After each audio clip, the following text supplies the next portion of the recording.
Dwayne Johnson, aka The Rock, has surprised a UFC fighter who was sleeping on a gym couch with the ultimate gift.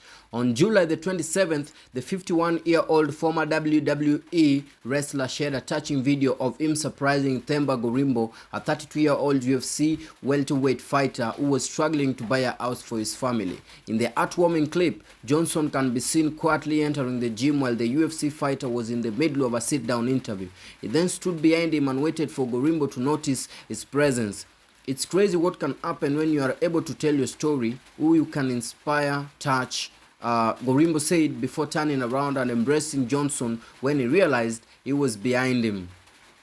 The budding UFC fighter's inspiring story was first brought to the Hollywood star's attention on Twitter in June when ESPN shared a story about how Gorimbo only had $7 in his bank account. The fighter sold his gear and used most of his UFC earnings to transfer money home to his village in Zimbabwe, where he helped buy a well so the local community had safe drinking water.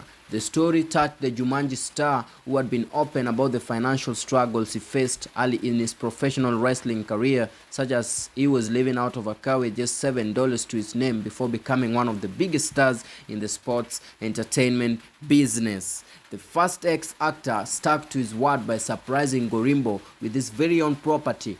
He first took him to a friend's house, and when they toured the place, the fighter noticed there were several pictures of him and his family. Then the Moana actor handed over house keys and said, "Welcome home," leaving Gorimbo stunned and emotional. He kept hugging The Rock and expressing his attitude to him over and over.